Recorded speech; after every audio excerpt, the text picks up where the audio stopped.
The moon is a door to forever. July 1969, you're probably an ex-test pilot with a Boy Scout badge for spitting in the face of death, and on that day you find yourself at Kennedy Space Center, wearing a spacesuit and about to board a strange machine. The machine is called the Saturn V rocket and is about 3 blue whales high, weighs about as much as 35 737s, and very shortly, 1 million liters of liquid oxygen are going to mix with 700,000 liters of kerosene, and the machine is going to go brrrr and quite possibly kill you dead.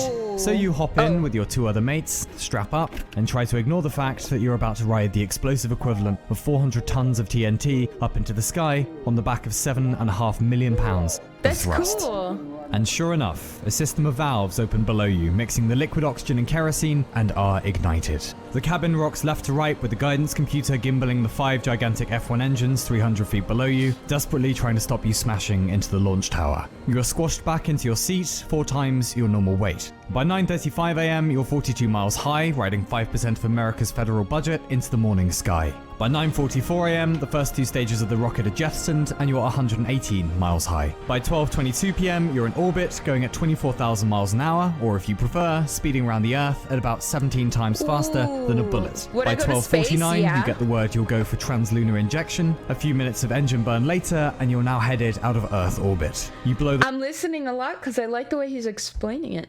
Like, I've never really been one that much into like space study and rockets and everything.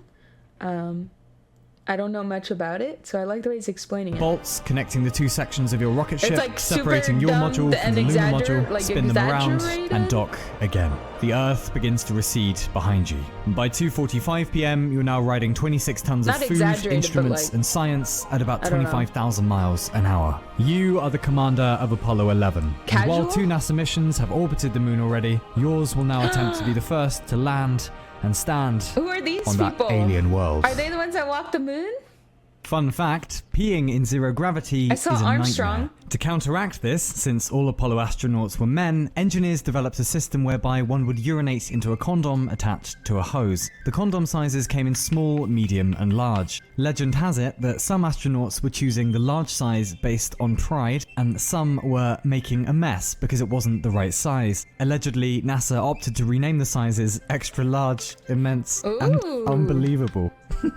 Yeah, space exploration. Anyway, what is this big white thing you're flying towards? Where did it come from? Well, no one knows for sure yet. The leading theory is that about 4 billion years ago, something about the size of Mars, a planet we've called Theia, hit the Earth, and bits of the Earth came off and eventually collected together into old Moonface McGee herself. She's about 81 times lighter than the Earth, about 1/3 the diameter, bigger than Pluto by the way, but most things are, and her gravity is around 1/6 ours. It takes the moon 27 days to orbit us properly, but it also takes the moon 27 days to turn once on her axis, which means we only ever see one side of the moon. The reason the moon looks different to us through the month is her position relative to the sun. As she swings around us, she's either between us and the sun, called new moon, waxes into the first quarter, then full, wanes into third quarter, and back to new. And moons in our solar system aren't unique at all. Mars has 2, Neptune has 14, Saturn has 82. But we are the only planet in our solar system with 1 moon, weirdly, and she is by far the largest relative to her planet. No good explanation for any of that yet, but boy are we glad she's here. She kindly regulates the tides and stops us wobbling on our axis.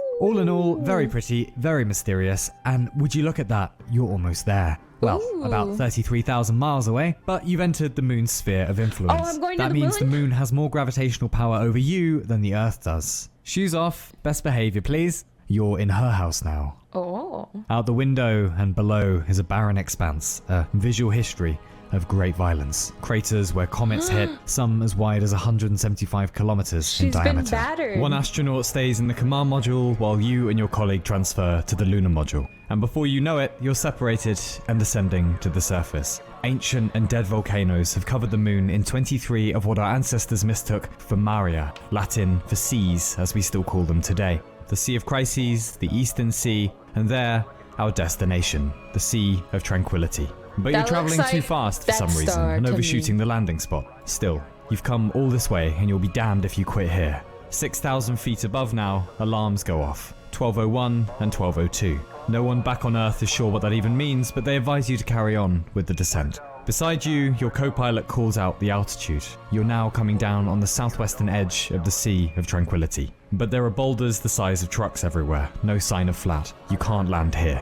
You take over manual control, desperately looking for a smooth area to set down, the biometric sensors reading your heart rate at 156 beats per minute. 700 feet, 400 feet, fuel is dribbling away. If you can't find a safe spot, you have to abort the entire mission. 150 feet, Eject. 75 dropping still. Then a dust cloud kicks up beneath you, 5 feet, 2, 1.5, 1, and your co-pilot calls contact light. Touchdown! And with a jolt and only 15 seconds of fuel left, you're down. Wait, where do And I get you more say- fuel at though? Tranquility Base here. The Eagle has landed. The schedule calls for the two of you to sleep, but you're the first humans to visit the moon, for God's sake. I ain't During this sleeping. time, your co-pilot takes Holy Communion, though does it on the quiet. NASA is currently engaged in a lawsuit with an atheist who had objections to a previous mission orbiting the moon and reading from the Bible as it did so. Then, Imagine them sending you to the moon and go, okay, but like when you get there, the first thing you're gonna do is go sleep. Like, no. at 2:39 a.m., No. you open the hatch and slowly descend the ladder. You pull a lever, activating the camera already on the outside of the lunar module to witness what is about to come next. You reach the bottom of the ladder, still standing on the leg now. You observe the surface of the moon is granular, almost like powder. You uncover a plaque on the lunar module saying, "Here, men from the planet Earth first set foot upon the moon. July 1969, Anno Specifically Domini. from We came in USA." peace for all mankind." Specifically. Tentatively, you step back with your left foot onto the first celestial body humankind has ever visited. And having been allowed to choose those first words on a new world, you say, "That's one small step for a man, one giant leap for mankind," which will later be misquoted repeatedly without the indefinite article as "one small step for man," which makes no sense if you think about it, because that would mean one small step for humanity, one giant leap for humanity. But whatever, you're on the moon. Your colleague True. exits the lunar module, pausing on the ladder a few moments to become the first human ever to urinate while outside on the moon, then joins you on the surface. You Never thought erect about a that, but United pretty States true. flag and accept a call directly from your then president, Richard Nixon. The two of you experiment with transport methods, including kangaroo hops. You set up scientific equipment, you take photos, collect ground samples, but this picnic Wait, runs what on keeps oxygen. them on So the 2.5 ground so hours much? later, after setting foot down here, the Like, two of you how are climb the they ladder wobbling again around like and that? return to the lunar module and attempt to sleep. Yeah, I You know there's sleep, gravity. not very well, but a little. It's The time suit now is heavy? to go home. You're both relying on a single ascent engine that can only can be they, fired like, change once, the meaning heaviness one of their chance suit? to leave. Your colleague has somehow damaged the circuit breaker for the engine in the course of moving about. You jam a felt tip pen in there, hoping that, your third colleague will be flying overhead shortly, waiting to rendezvous if all goes well. The ascent engine is fired, everything goes fine. At 1/6 Earth's gravity, making it into orbit is a doddle. Your colleague catches you in orbit perfectly and you're reunited. A burn to leave lunar orbit and you're on your way. Back home to praise and awards and another Boy Scout badge for not only spitting in the face of Man. death but kicking him right in the disco stick too. And curiously, several hours later on the television sets I of the know world, that it has people, gravity. I understand how American and gravity non-American, works, will say, but "We did it.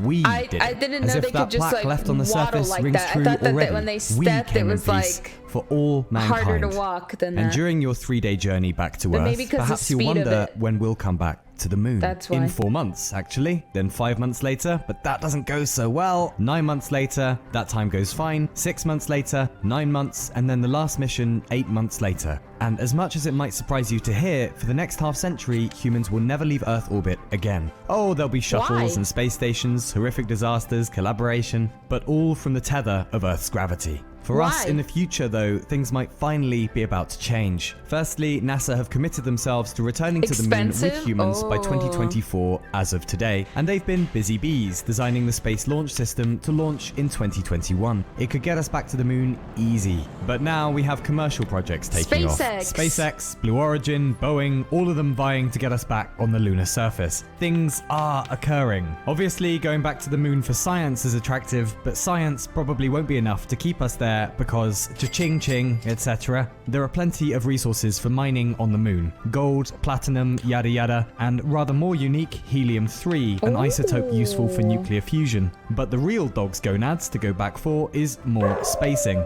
The moon would be a Hey! Hey! Shh!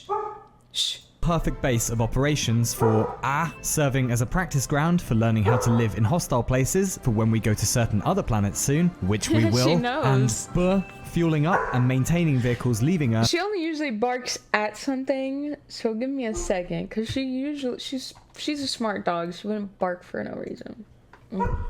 He told me, like, she can't see.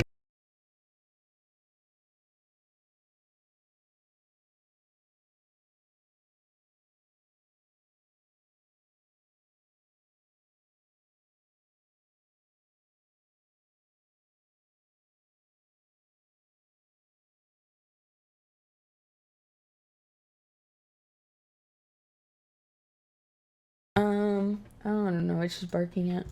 Earth on their way beyond to other spots in the solar system when we go, which we will.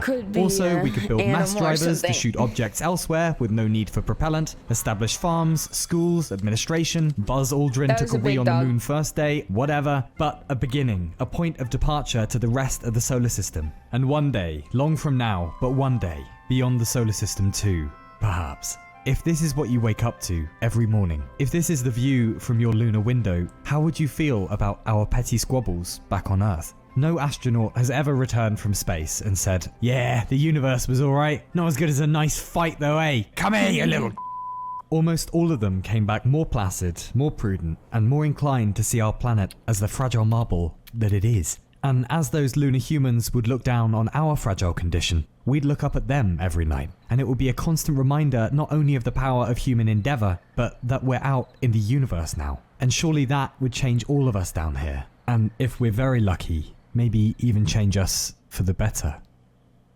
50 years later, we're still living in the shadow of the Apollo program, when hundreds of thousands of men and women came together, spent a titanic amount of money, utilized an ungodly amount of brainpower to achieve something that was, by any estimation, impossible. And they did it. Some days it feels like we've forgotten how to do this, to dream crazy big together, to reach for something together, to look out beyond bickering and this my team, your team rubbish. There's an infinite playground just waiting out there for us to explore as brothers and sisters. Obviously, the Apollo program came directly out of competition between the US and the Soviet Union. It's not like the US went to the moon just because they fancied a nice view, but the solidarity inside the Apollo program and the directed attention of the American citizenry towards space was like nothing we've ever seen before. Many of you watching this, and me, we weren't alive to see the moon landings. We didn't grow up with a single event in media that was a human project on behalf of the entire species. How will we feel when we see that first man or woman putting that first boot down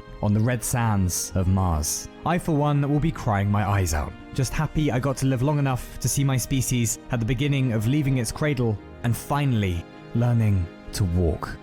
And then we will learn to run to the orbits of Venus, Titan, Ganymede, wherever we feel like, because that is us. Because audacity is what we do, sometimes violently, sometimes misguidedly, but sometimes, every now and then, in solidarity together. And for the love of reaching one mountain peak, just to look to the next. In our solar system, waiting for us, there are 7 new mountains with 7 new sunrises and 7 new sets of secrets. And if that doesn't unify us, Christ, nothing will. And it will all start with the moon, our home away from home, as the springboard into the multiplanetary age of the human being. We choose to go back to the moon and do the other things, not because they are easy, but because they are cool. To follow our evolutionary imperative, as it began with our emergence from the oceans and our many perilous diasporas across this great blue-green spaceship. We've been on 6 dates together, Moon. Sorry we ghosted you. We've been going through some stuff. But we've changed, Moon. No more long distance. Oh no. Let's get it together properly. We're sliding back into DMs, baby. How about it?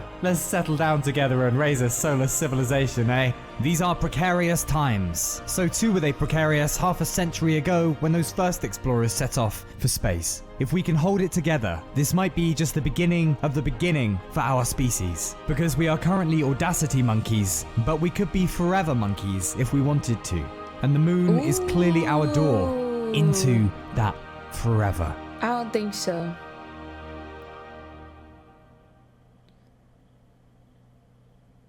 No. Alright, chat. Well, that was a pretty cool video. Did you guys like that? I actually didn't know, like, anything about any of this. I just remember always being told, like, the moon land, like, you know, you learn about the moon landing growing up in school, and it's like, oh, cool, nice. And then you grow up, and then everyone's like, yeah, but it was fake. And you're like, okay, kind of weird.